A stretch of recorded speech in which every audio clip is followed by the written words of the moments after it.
identifiable, yet unique for each of us. It's important to note here that the Black experience is not a monolith.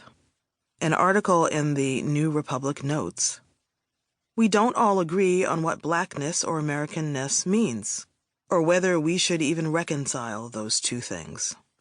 But we all have our own stories, and those stories are crucial to understanding the experience of Black millennials and others, and what that experience says about our country and our faith."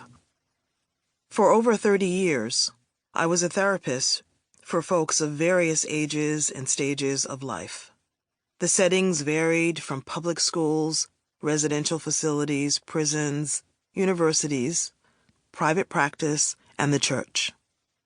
I saw how personal, societal, and educational interventions primarily focused on those deemed most at risk of harms, such as neglect, abuse, racial profiling, poverty, and incarceration. I want to make it clear that I don't diminish the need for such support. We are all unique, gifted, and at risk in one way or another. We certainly need more initiatives to help those most at risk identify and nurture their gifts and aspirations. Yet there are Black millennials and younger adults who are at risk, but in a different way than the usual understanding of at risk. We celebrate them for their academics, art, sports, trades, leadership, and entrepreneurship. They appear to be self-sufficient and high-functioning, but they are also in need of support.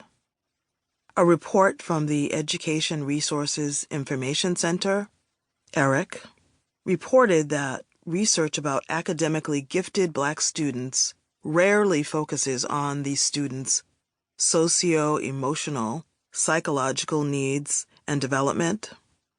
I would argue the same is true for the limited number of studies about those gifted in areas apart from academics. Gifted Black folks face many challenges, as their emotional, physical, spiritual, or relational needs and struggles are often overlooked. As much as I'd like this book to include every gifted person's unique journey, it does not. Throughout it are stories of specific young folks, including my young adult children. There are similarities and differences in how they process their Blackness, identity, trauma, giftedness, and faith. Like all of us, their lives are also characterized by both lament and celebration.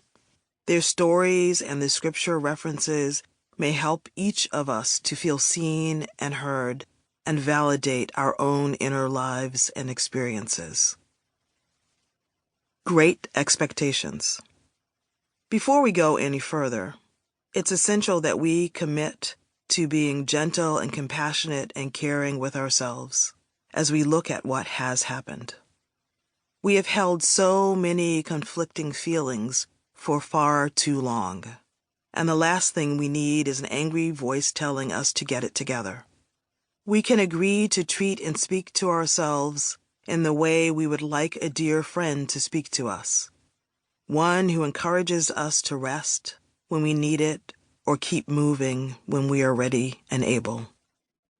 We start by examining how our own past issues may contribute to our perceptions and great expectations of the young, gifted, and Black, and what we need. When we were children, many of us had aspirations for the future.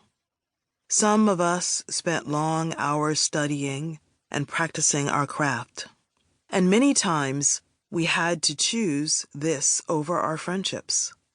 Now, as adults, if someone asks, "What advice would you give your younger self?" some of us may quickly respond, "I'd say chill out, things will get better." This may sound like an odd statement for a gifted Black adult to say regarding their younger years, but the reason why is their childhood was a mixed blessing. Many of us had significant adults in our lives who were positive influences. Yet we also faced visible and invisible lines.